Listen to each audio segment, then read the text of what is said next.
Good afternoon, SEC Nation, and welcome to the 38th edition of SEC Live from yours truly, Jackson Johnson, and I am joined by the host of Locked On Gators and senior editor of New York Giants on SI, Brandon Olsen, as we'll be going over quite a lot on the Florida Gators, heading into spring practice, and much, much more. We might talk a little bit of basketball as well. And let me tell you something, folks. You're going to be in for a wild ride and a good time for a long time. How you doing today, good buddy?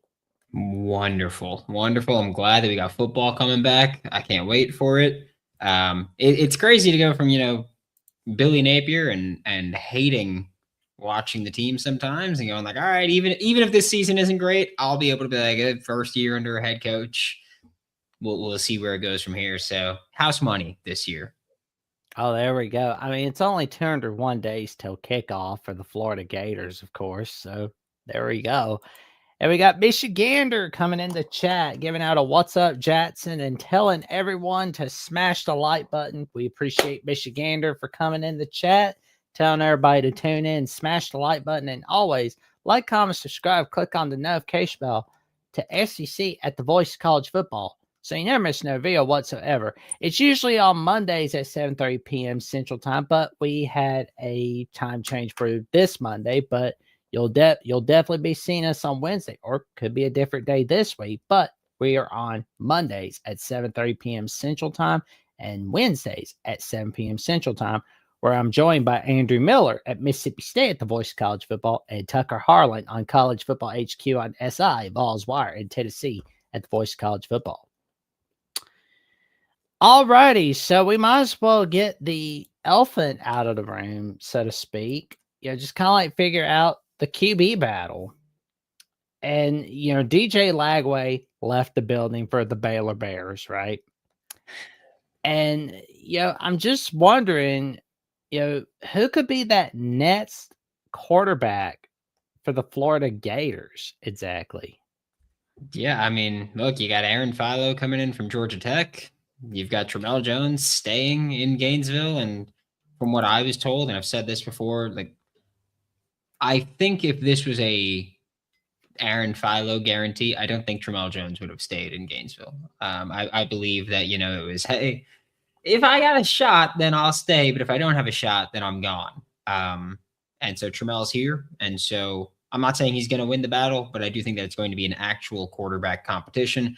Aaron Philo, of course, has a leg up right now. He's the guy that, was with Buster Faulkner for a few years at Georgia Tech. Knows the offense, knows the system, but still got to come here and execute. And this coaching staff's been pretty open about this quarterback competition, that it's more about just whoever leads the offense better. It's not even necessarily who is better, who's the better quarterback. It's whoever leads us to more points in a more efficient way. That's going to be our starting quarterback. So Aaron Philo, Tramel Jones, going to be really interesting. Right now, you got it how every quarterback competition goes, where the fan base, they're already fighting over who it should be. Especially crazy considering they have about 130 pass attempts combined. So we got no idea what either of these kids are bringing to the table for 2026, but fan base firmly entrenched in how they feel about it. Well, and to be honest, like, who would have the edge as of right now? Like, who's your prediction to be the next QB for Florida as of right now? I think it'll be Aaron Philo. But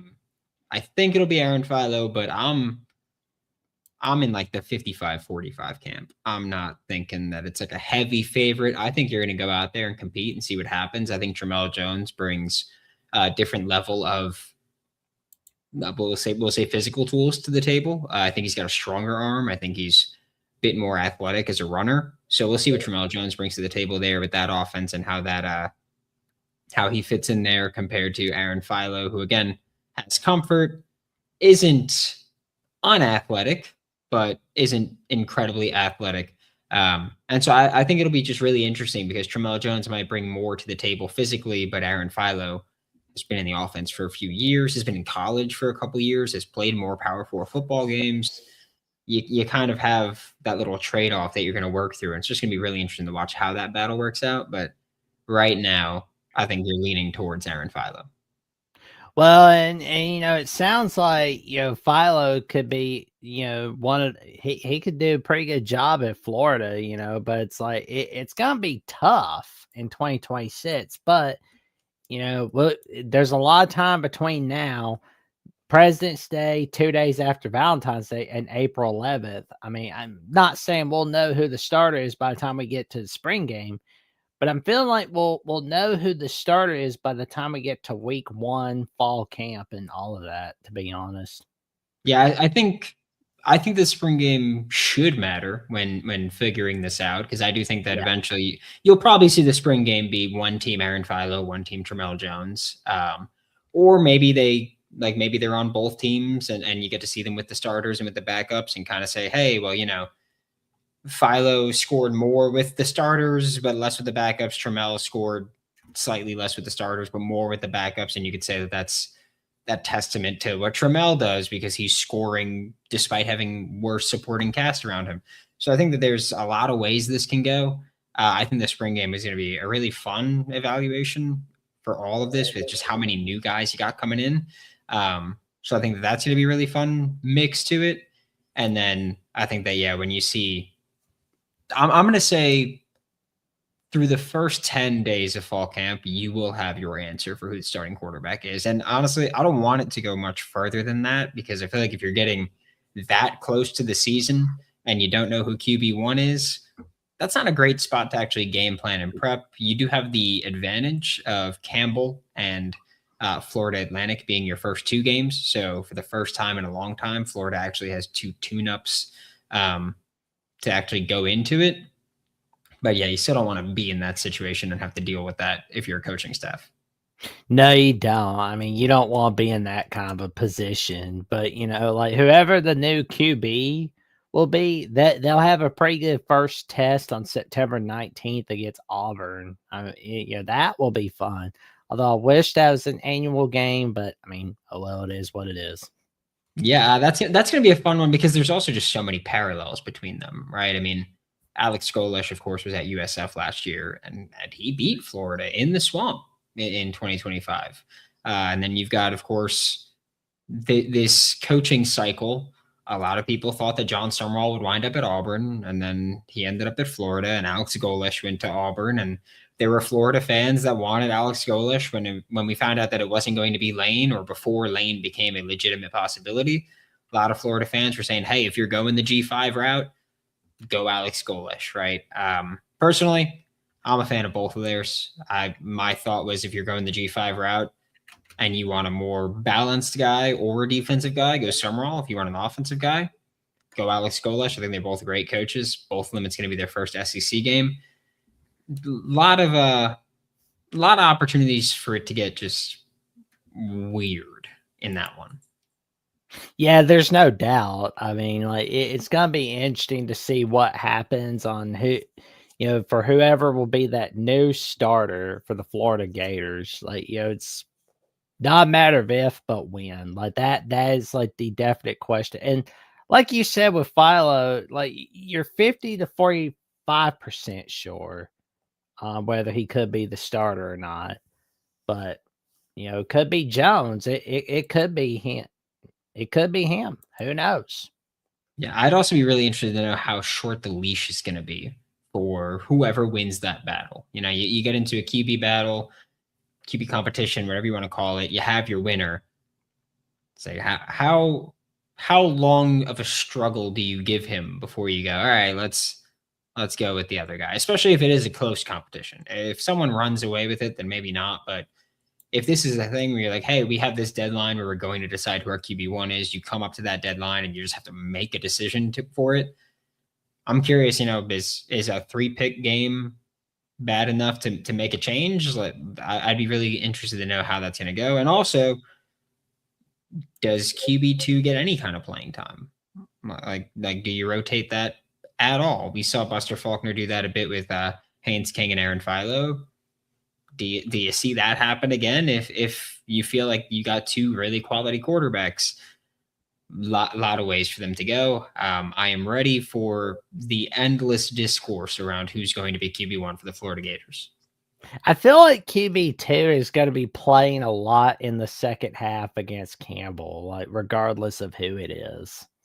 Oh yeah, I hope if they're not, things are not going according to plan. If you still got your starters out there against Campbell in the second half, like you didn't have that against Long Island, you better not have that against Campbell. No, you do not need that whatsoever. But before we get to our second segment here on the show, we've got some merch all at vocfb.com for you to come and get all right here. We've got the VOCFB trucker hat, the dad hat, the camouflage trucker hat. We've got the t-shirt, because it's getting warmer outside.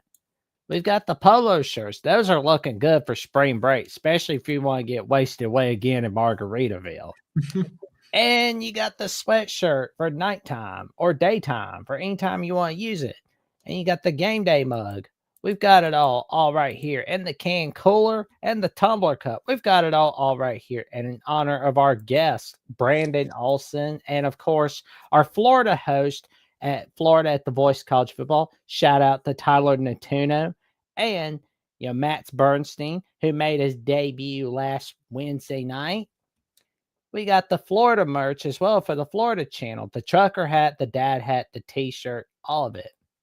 And I can tell you right now, if there's any merch you would like to see at the Voice College Football that's not on this merch store, email voiceofcollegefootball@gmail.com. Like say, I don't know, a Voice of College Football journal, which keeps all your secrets safe and sound. Or, bring back the Voice College Football Dog Bowl. Let them know. Let them know. Tell your friends, your family, and the cashiers at Publix about the magic of the VOCFB merch. All right there on vocfb/shop.fourthwall.com. All righty. So the quarterback battle is not the only battle that we got to think about, though. There's some other position battles to watch for the Florida Gators. What are the other position battles exactly? I think that you got to look at offensive tackle, which right now both offensive tackle spots are very open here for competition. It's going to be interesting. Personally, I would have gone heavier in the portal at offensive tackle. I would have gone for a bigger name instead. It feels like the approach along the entire offensive line for Florida in the portal really was we're going to get guys that we think are either going to be starter quality or really good depth if they aren't our starters, which cool. I hate it, but cool. If that's what you want to do, I would have gone big game hunting, especially at offensive tackle. So you got both offensive tackle spots are going to be open. You got Caden Jones, the returning right tackle. Fletcher Westfall did not play at all last year. Left tackle was dealing with an injury, and not sure how recent the picture is that came out of him doing one of the NIL events, but still had a cast on his hands. So we'll see what that's going to look like as we get to spring and everything.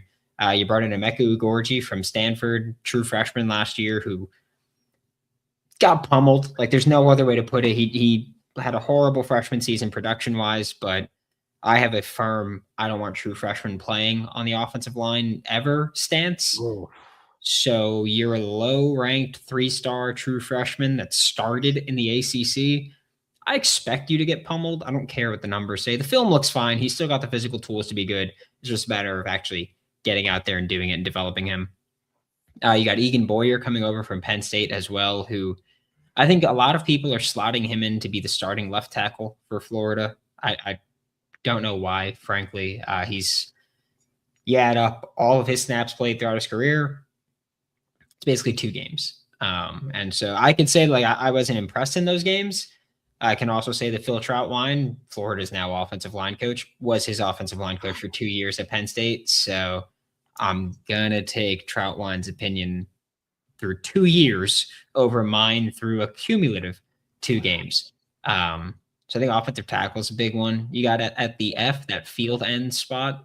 I think you're going to see, because now that Tyreek Sapp's gone, I think you're going to see a battle between Emmanuel Oyebadejo, who came in from Jacksonville State, and Cameron James, who Honestly, I'm amazed he's still in Gainesville. He's never been a starter. He's always played consistent snaps, but he's never been a starter, and he's always looked pretty damn good while doing it. And so, honestly, I'm surprised he didn't go somewhere that's going to pay him a lot, guarantee him everything.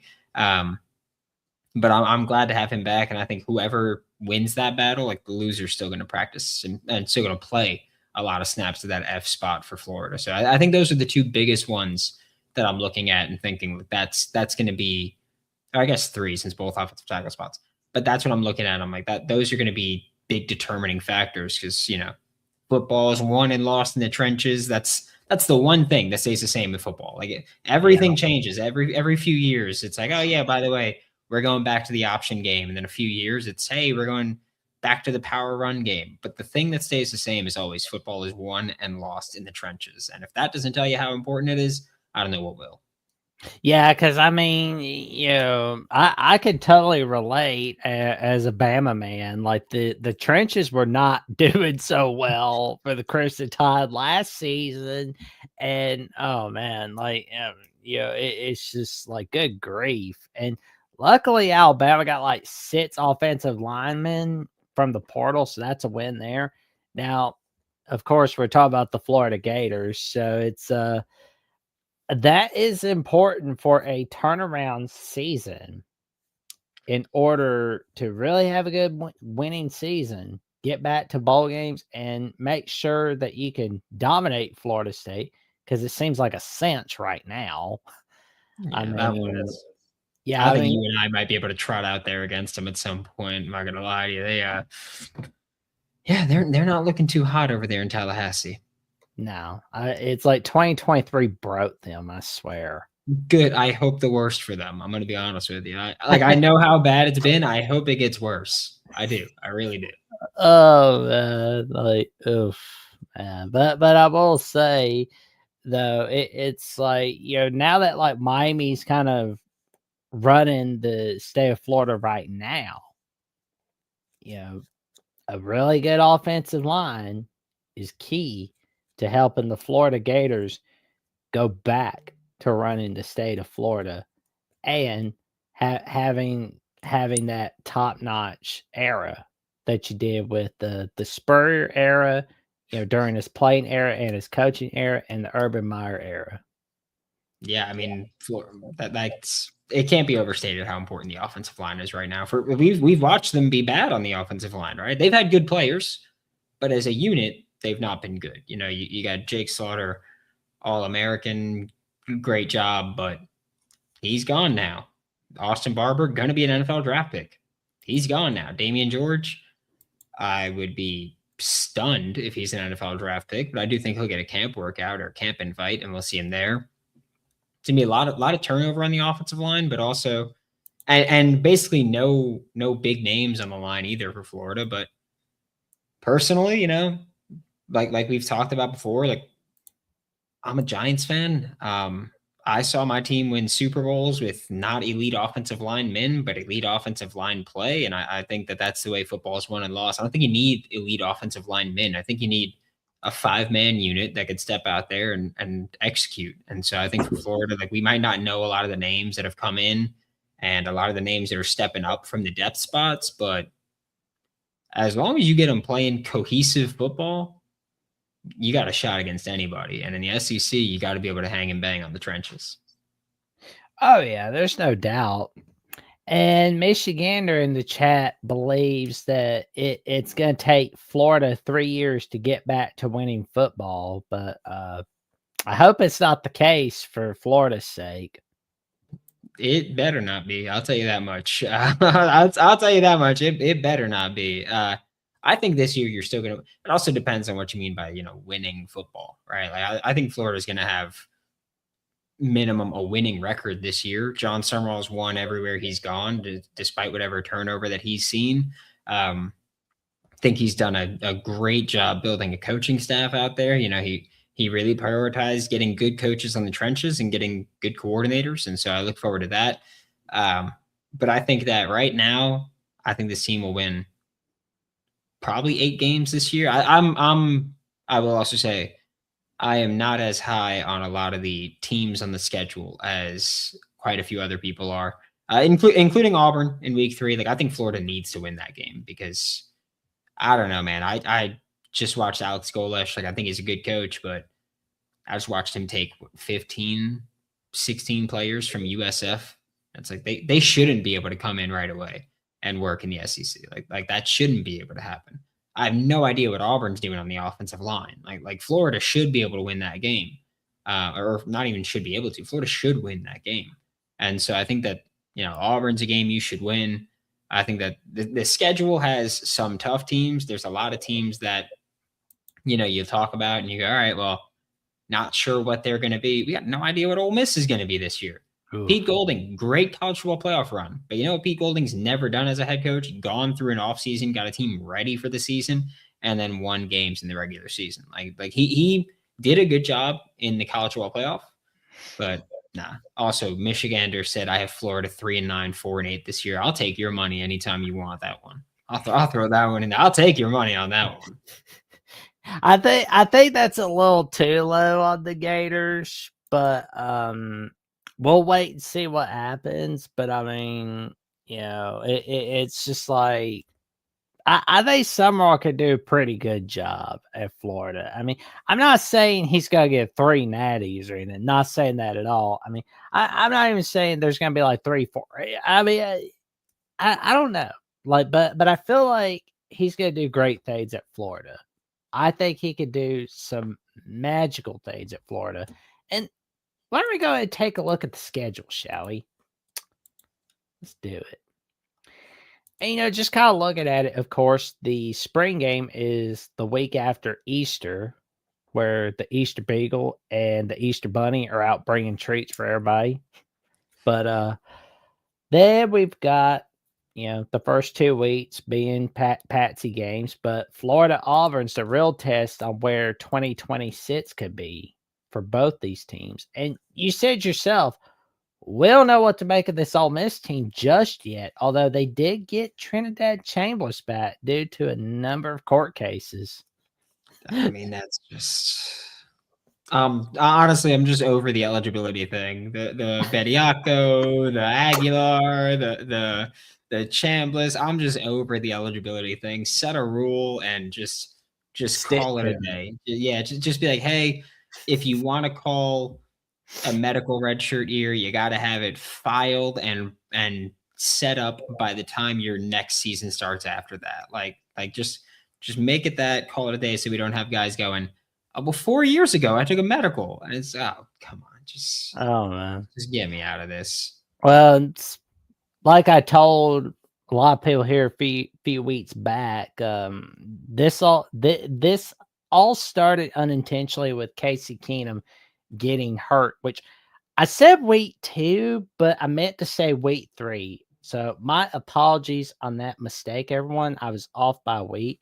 That was on a Saturday night game on September 18th of 2010 against UCLA, which I believe was at like 9:30 p.m. Central Time, and it was on like a Fox Sports Network somewhere, which is now like a Bally Sports Network or like a FanDuel network. But Casey Keenum got hurt against UCLA that night, and ever since then, like that was like the first case, Dave.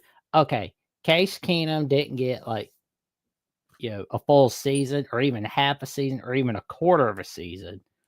Can we be able to play him for an extra year? NCAA's like, yeah, we can do that. Ever since then, it's been kind of, it's like goodwill, but it's been like unintentional consequences. Yep. Yeah. Like I have no problem with, saying, hey, a kid didn't get to play because of whatever injury happened. Like, that's fair. I think that it's fine to go, we're going to treat a medical redshirt as normal redshirt. You can't play more than 4 games. If you do, then it's burnt. It's just this like retroactive, I did this 3 years ago. And it's like, that's cool, but then claim it 3 years ago. Don't claim your medical redshirt now. And for a bunch of guys that are like, oh, well, I'm going to be in the league then. I don't need it. Just claim it. Worst thing that can happen is you don't use it. I hate the chaos that is ensuing. And I would like it if it was just straightforward. You got 5 years to play 4 years. That's it. Just call it a day. Yeah. Yeah. But yeah, like, just kind of like looking at everything on this schedule, right, for Florida. We see that Florida's got to go to Missouri. You got to go to Texas. You got South Carolina coming to your backyard. Then there's the week off for Georgia. Although this kind of new. You're going to Mercedes-Benz Stadium for that one. Yep. And you got Oklahoma coming over. Gotta go Kentucky. Vanderbilt's your last home game of the year. And you're playing Florida State on Black Friday. Yep.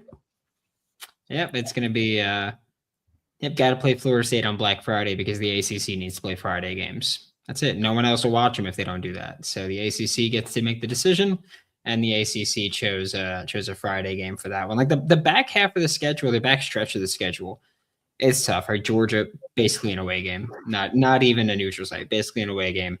Oklahoma, hell of a team. That's one of the few losses that I think that I predict for Florida. Kentucky, no idea what they're going to be. We've never seen Will Stein be a head coach at all. No. We've never seen Will Stein be a head coach at any level. Which I will also say for Michigan, they're saying Florida should be 3-9, 4-8, whatever it is. Florida plays Alex Golish, who less Group of 5 coaching experience. Also, his first time coaching a P4 team. You got. Shane Beamer's just not a good coach. I'm just going to throw that out there. But you got Kentucky. Will Stein's never been a head coach, and now he's leading this team.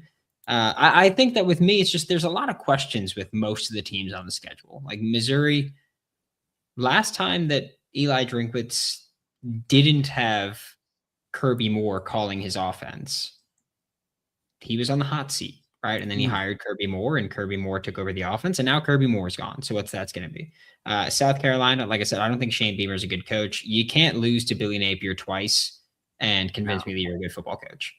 Alex Golish at USF didn't lose to Billy Napier twice. So you can't convince that. You can't convince me of that one. So I think that Texas is going to be a really good team. Georgia going to be a really good team. Oklahoma going to be a really good team. Vanderbilt, no idea what they're going to be. Are they going to really be starting a true freshman? I'm not going to pick a team starting a true freshman there, like this early in the process. Kentucky, first off, not a Kenny Minchie fan. Was not in on him.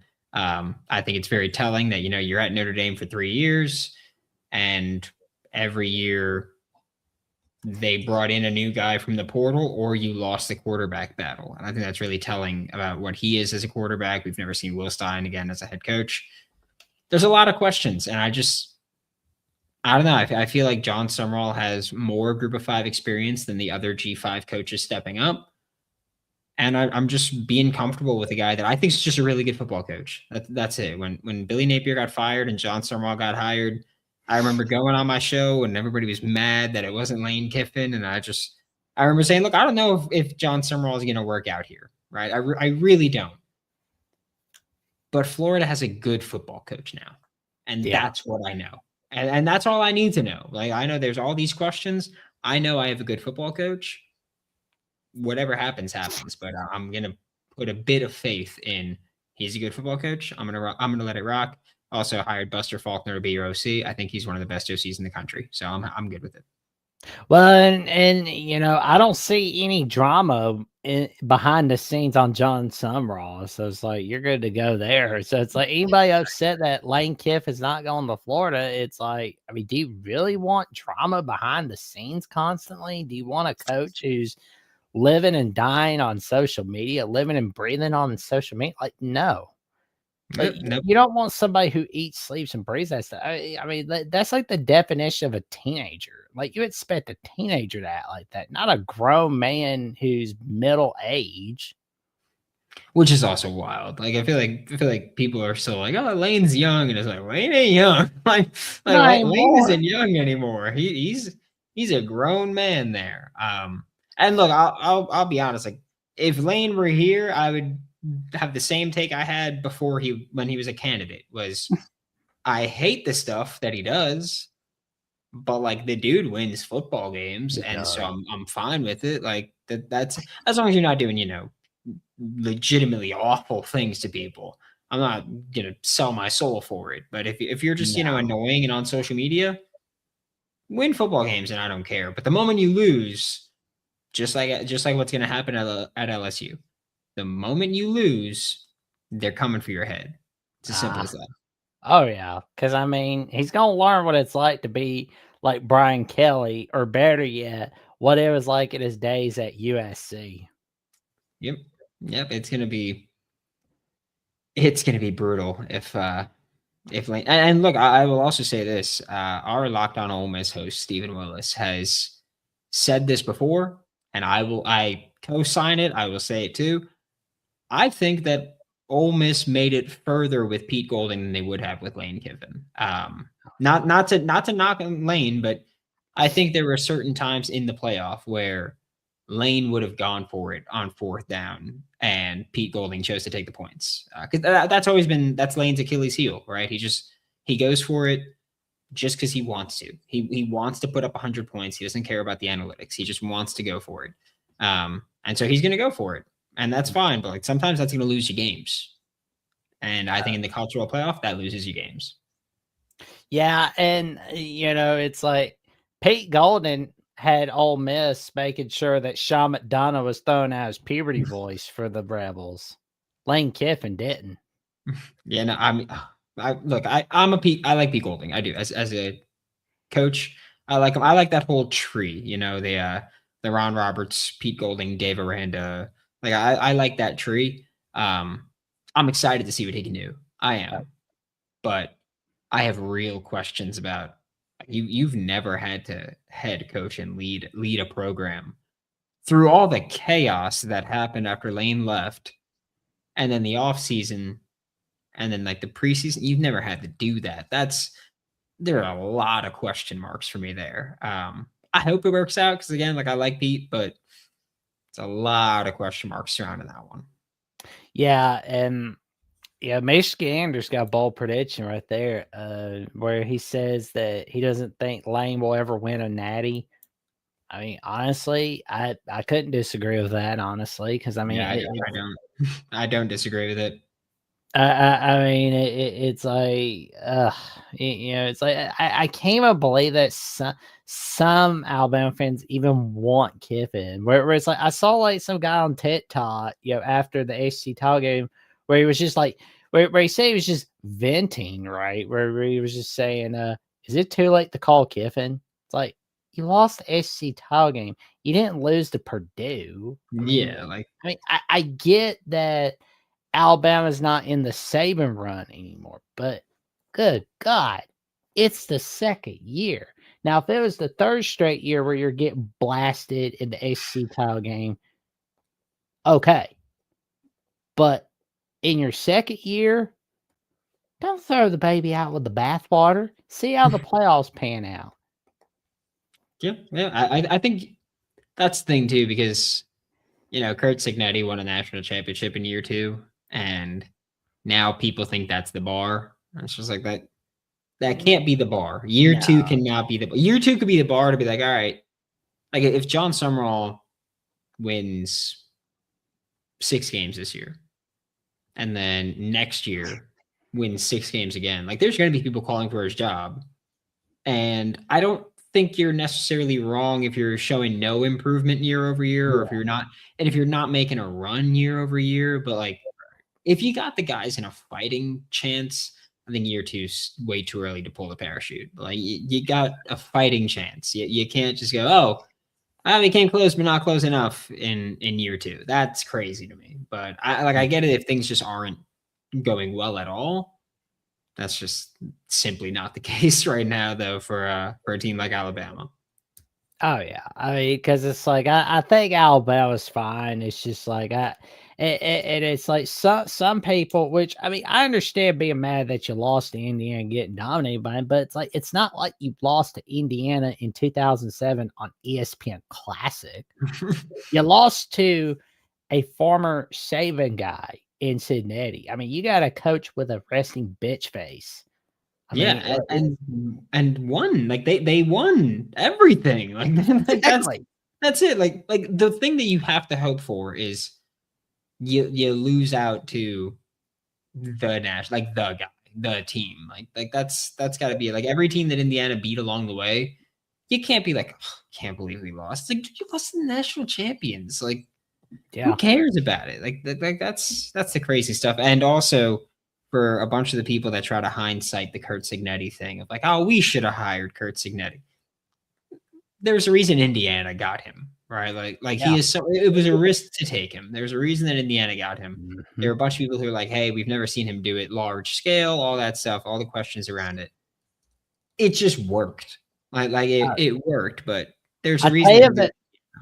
Oh man, I'll tell you of an analogy that I thought of. So it's kind of like the guys that created Phineas and Ferb.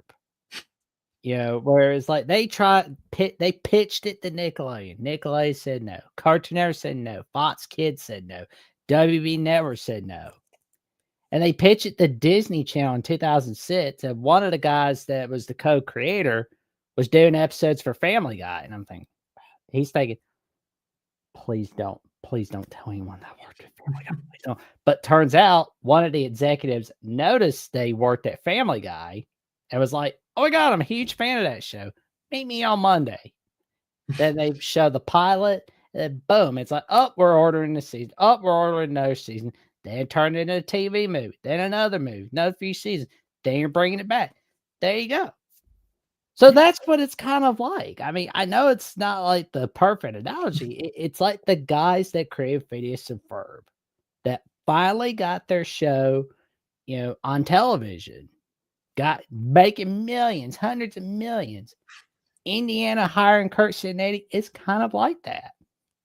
So it's and it's like don't expect everybody to be a Signetti. So it's like sometimes going for the big name doesn't always work.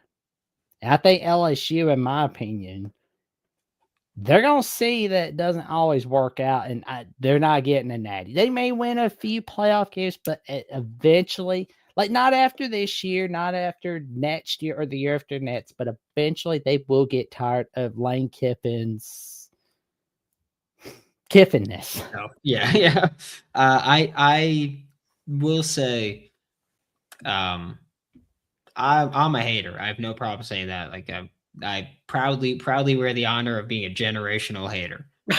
I cannot wait to watch the downfall of LSU when Lane leaves. I don't know what's going to happen. I just know it's going to be fiery and ugly.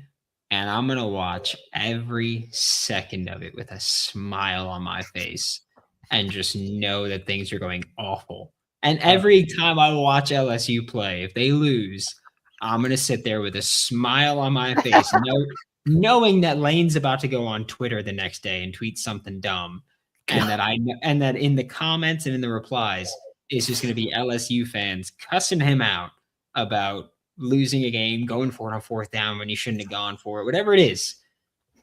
Oh, like take the points, get off Twitter. I can't wait for it. I'm going to love it. And it's going to be, I'm going to revel in it. Oh man, I'm gonna be. It kind of feels like a Ren and Stimpy episode, just watching Lane Kiffin.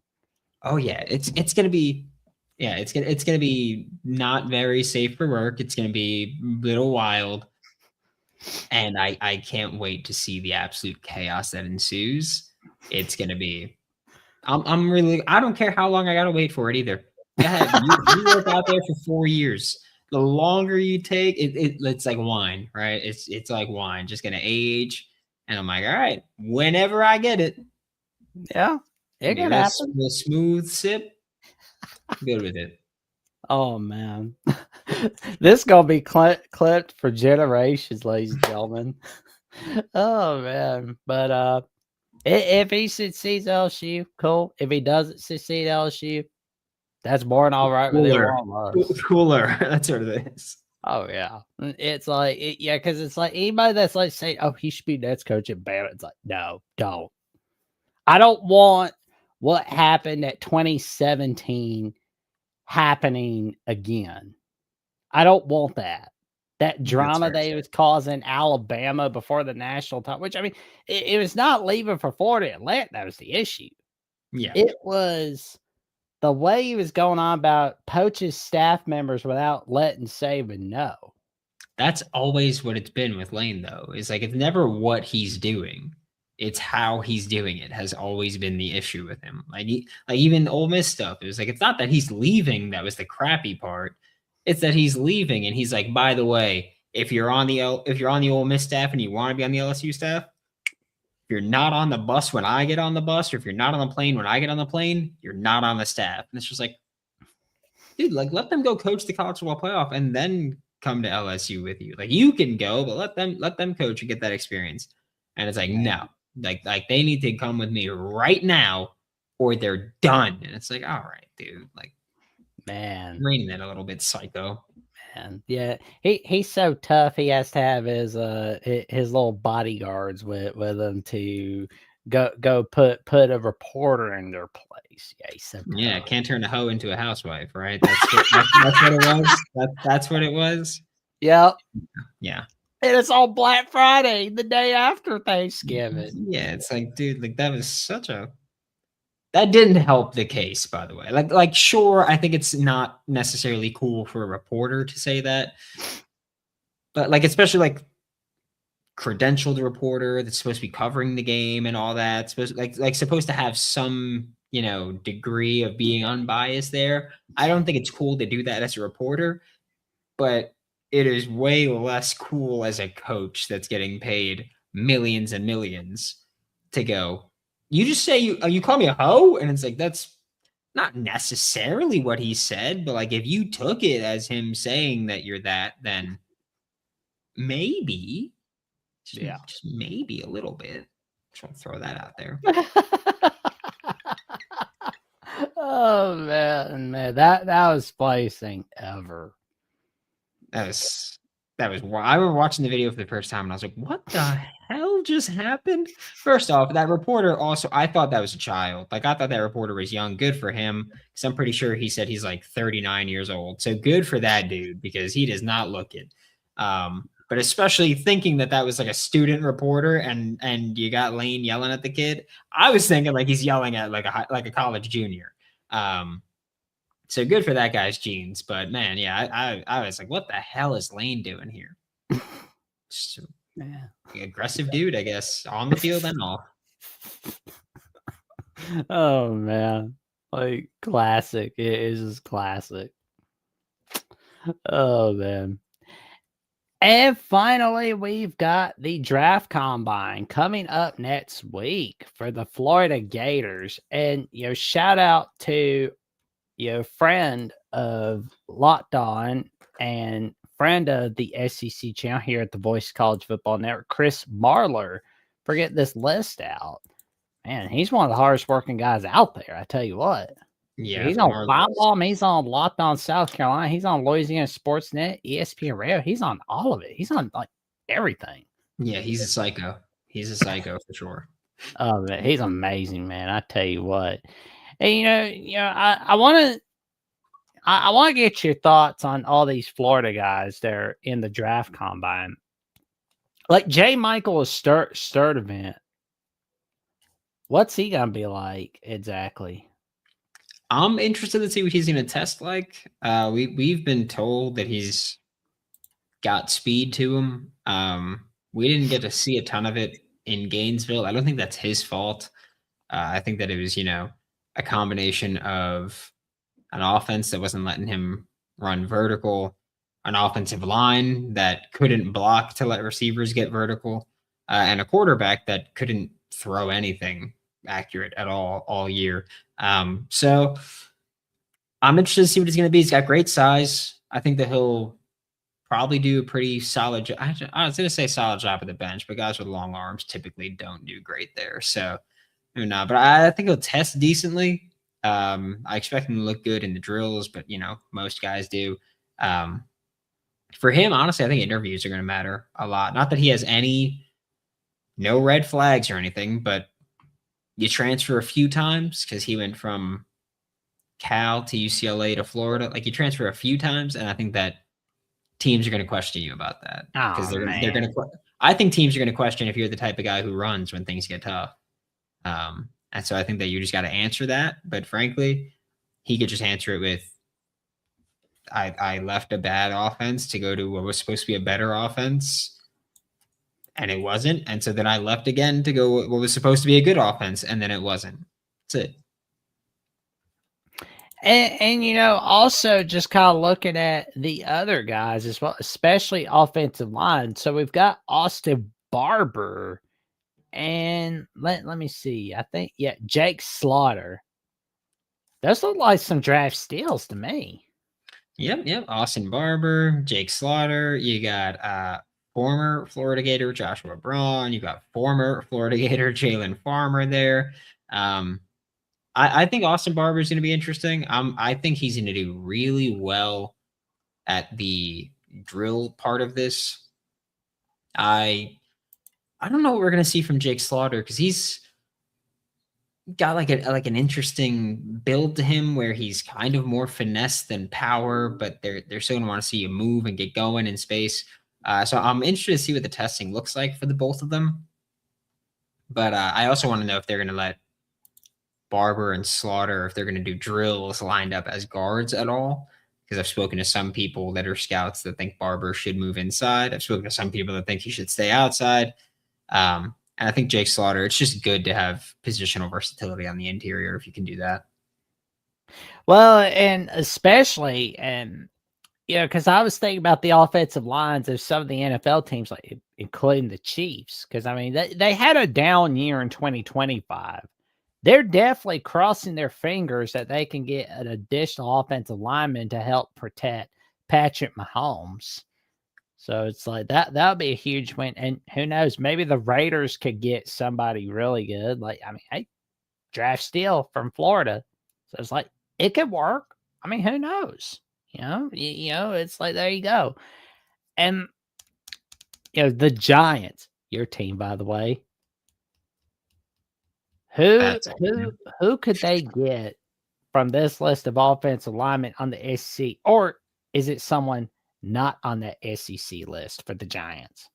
I'm honestly, I'm with the Giants. I'm looking at both of the Florida offensive linemen, mostly because the Giants hired Mike Bloomgren to be their offensive line coach. He is a Bill Callahan disciple, Bill Callahan underling, whatever you want to call him.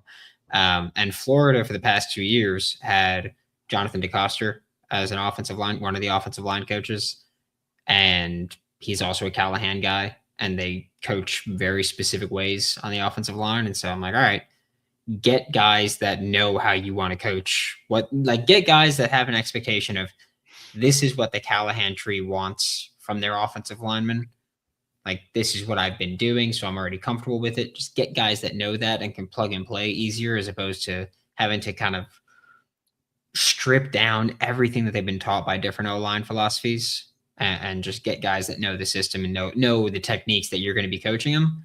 And for Florida, that's both those guys. And I'm sure there's more in college. I'm just not familiar with all the coaching trees, Oh yeah. But any one of these guys can do what. Hey, I mean, maybe Parker Brailsford can really help out Jackson Dart with the Giants. I mean, it's like that. Everybody could help him out because, oh man, that team.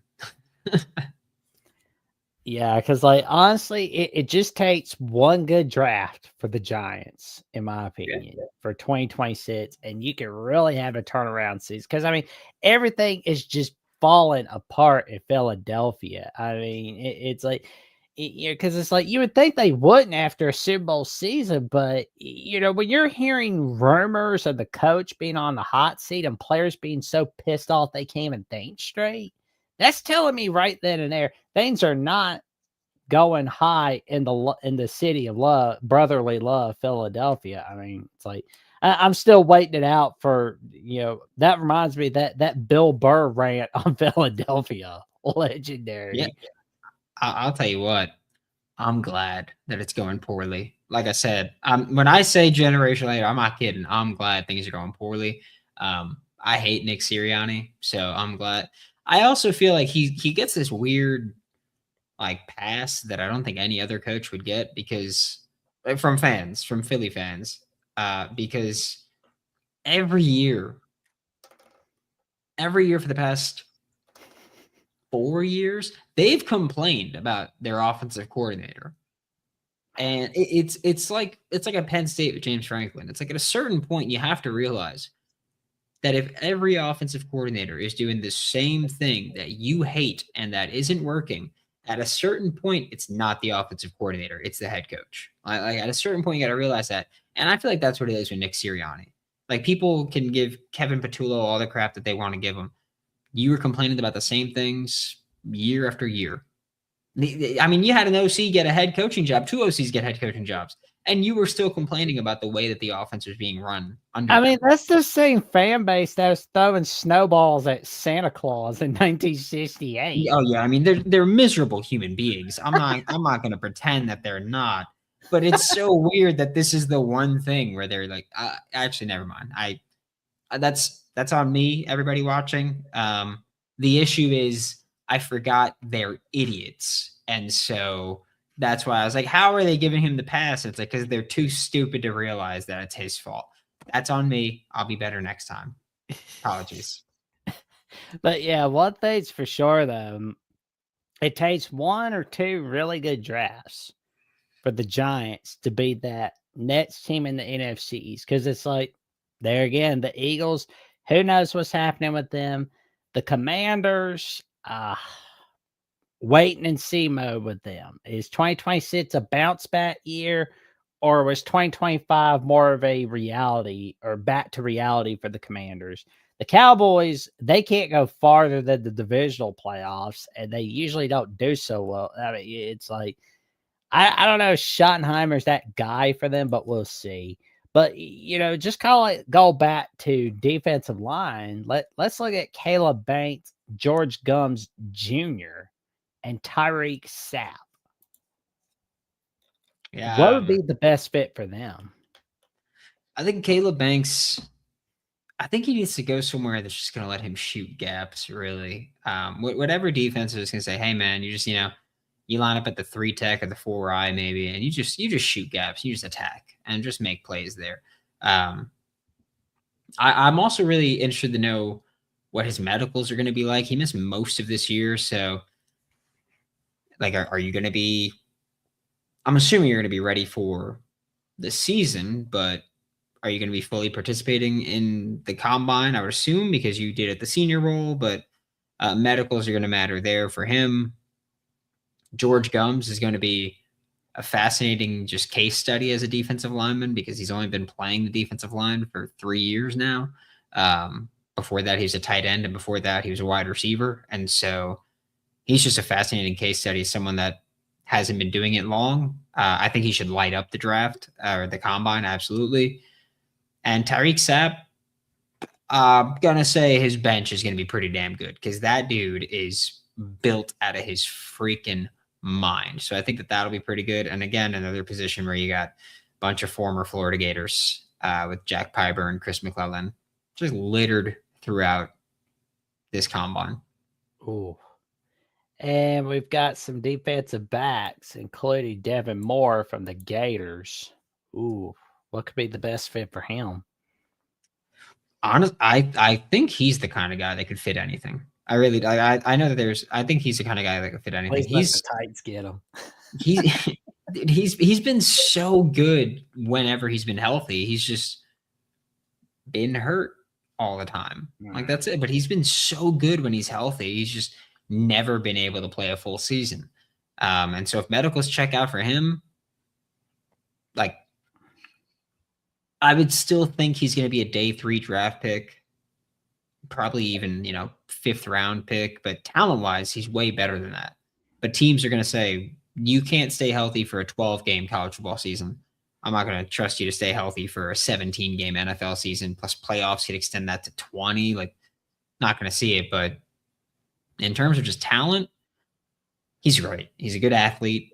From what I've been told, he's a great kid. Like, I hope nothing but the best for him. And I've been critical of Devin Moore in the past. I've no problem admitting that. No problem. I've been critical of a lot of the guys that we talked about on this show. But But like, I wish nothing but the best for him, and Devin Moore still fits in that category of I wish nothing but the best for that man. There we go. And finally, we've got Trey Smack and Tommy DeMond Jr., the specialist. Yep, that's.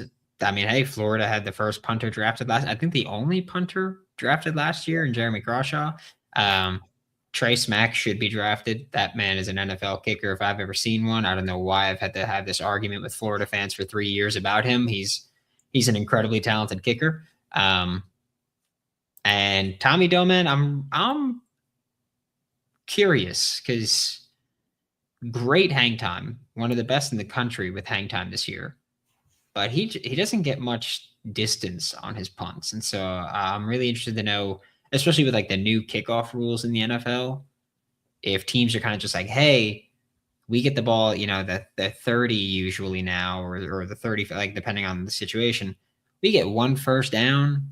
We don't need a punter that can boom things. We need a punter that can get us hang time and we pin them inside the 20.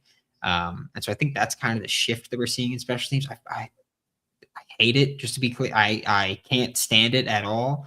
I get the reason that you want to have more safety. I just hate the implementation itself. But I do think Tommy Doman has more value than a lot of Florida Gators fans, myself included, realize. I think the NFL really likes him. And he's probably going to, I don't know if he's going to be drafted, but he's going to get on a team and maybe stick for a while there. Well, I will say, I'm from what I'm hearing, I'm feeling like I'm getting some Adam Vinatieri vibes and some George Blanda vibes. Maybe. Yeah, maybe. So it's like, that would be pretty cool. So it's like, whoever gets him is going to be very happy. I would hope so. I mean, look, you don't get invited to the combine as a specialist if you're not going to give him something to the table, right? There you go. Well, we'll say that does conclude the spring preview of the Florida Gators all right here on SEC at the Voice of College Football. And I will say for the record that kickoff rule in the NFL, it's not working so far. I'm not liking it, but I just want the NFL just kind of get rid of ties because it's 2026, not 1976 or 1966. Get over that. But that's another time for another day. I support that one, by the way. Like, professional sports should not have ties. I'm all good on that one. Oh, yeah. It's like, note to self, create a petition before April.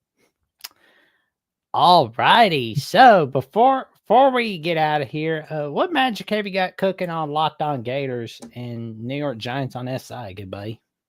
Let's see. Tomorrow we're gonna have Brooks Austin from the Film Guide Network on Locked On Gators. He came out with an awesome breakdown last week about Aaron Philo and Buster Faulkner's offense. So we're gonna spend about half an hour about that tomorrow morning. And then we've got defensive. I'm trying to decipher what the defensive scheme is gonna be. I think I'm getting close to it. So we're gonna keep doing that one on Locked On Gators, and with New York Giants and SI. It's draft season, baby. That's all we're focusing on right now. Oh, there you go, man. Tell your friends, your family, and the cashiers at Publix about the magic that Brandon brings. All right there on Locked On Gators, where he covers your Gators every day. And you can also check out the magic he creates on New York Giants on SI, where he creates all kinds of magic on there as well. And, of course, you can check me out on Jackson Johnson 979, where I've got 2 more episodes until I reach episode 100 of the Jacksonian. And later on, Travion Ware and I are going to be celebrating Travion's birthday on I believe the 77th edition of Alabama Crimson Tide Live at 6 p.m. Central, where we've got another fun-filled, exciting edition. And for more updates, what I've got going on SEC at the Voice of College Football, Alabama at the Voice of College Football, the Jacksonian, or on the Voice College Football website. Check me out on JacksonVCFB on /Twitter and on Instagram at those Jackson Johnson 543908. And with that being said, like, comment, subscribe, click on the notification bell so you never miss no video whatsoever. And we will be seeing y'all soon. Take care, everybody.